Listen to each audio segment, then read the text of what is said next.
Halo semua, perkenalkan nama saya Jessica Merlin Sumulang dari kelas 6B1 Manajemen Strategi.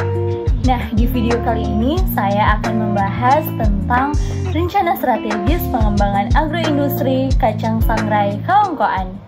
UMKM mempunyai peranan yang sangat penting dalam memajukan dan mendorong perekonomian di Indonesia, khususnya UMKM yang ada di Kecamatan Kaongkoan, yaitu kacang sangrai atau biasa disebut kacang tore oleh masyarakat Sulawesi Utara.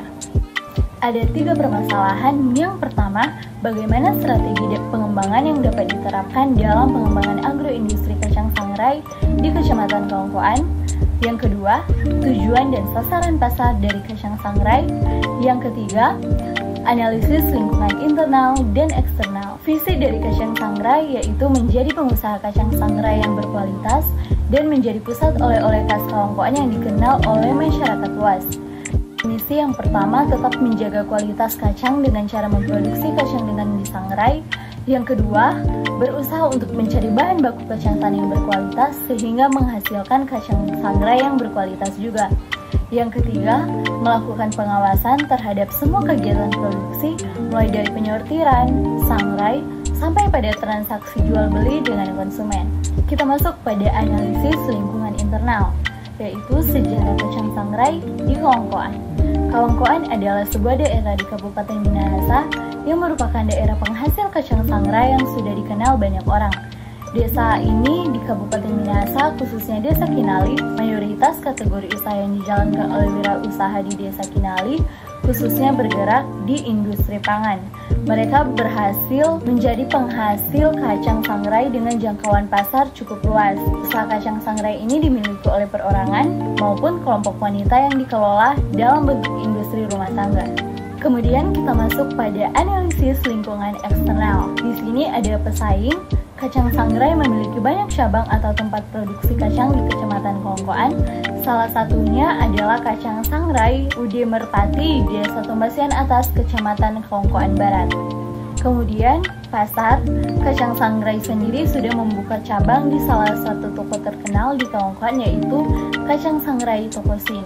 Nah, sekarang kita masuk pada tujuan dan sasaran. Pertama, ada tujuan, yaitu untuk memperkenalkan kacang sangrai dalam pengembangan agroindustri di Desa Kinali, Kecamatan Kaongkoan. Kemudian ada sasaran, yaitu masyarakat khususnya di Sulawesi Utara dan toko-toko sebagai wadah untuk mempromosikan kacang sangrai. Sekarang kita masuk pada analisis SWOT sebagai alat formulasi strategi pengembangan agroindustri kacang sangrai. Kita masuk pada kekuatan. Yang pertama, cita rasa kacang yang garing. Kedua, ketersediaan bahan baku. Yang ketiga, harga pokok yang bersaing. Keempat, mempunyai pelanggan tetap. Dan yang kelima, keterampilan tenaga kerja yang baik dan memiliki izin usaha. Kemudian kita masuk pada kelemahan atau weakness. Yang pertama, jumlah permintaan yang berfluktuasi. Kedua, kemasan produk yang belum begitu menarik. Ketiga, terbatasnya modal. Dan yang keempat, proses pengolahan dan teknologi yang digunakan masih sederhana. Kemudian kita masuk pada peluang atau opportunities. Yang pertama, hubungan yang baik dengan konsumen. Yang kedua, adanya dukungan dari pemerintah. Ketiga, terjalin kerjasama yang baik antara pemasok dan pengusaha. Dan yang keempat, kacang sangrai dijadikan salah satu makanan khas Sulawesi Utara. Kemudian kita masuk pada ancaman atau threats. Yang pertama, adanya pesaing dengan produk sejenis, kurangnya minat masyarakat terhadap produk.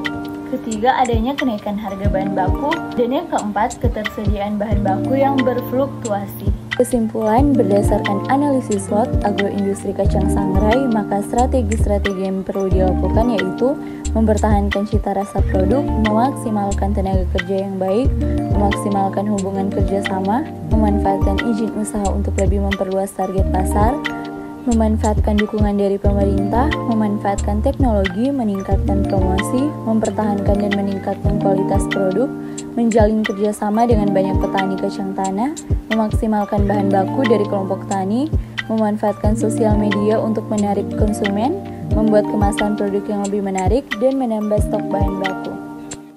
Demikian video dari saya mengenai rencana strategis pengembangan agroindustri kacang sangrai di Kaongkoan, dan semoga video ini bermanfaat, dan sampai jumpa di video-video selanjutnya. Bye!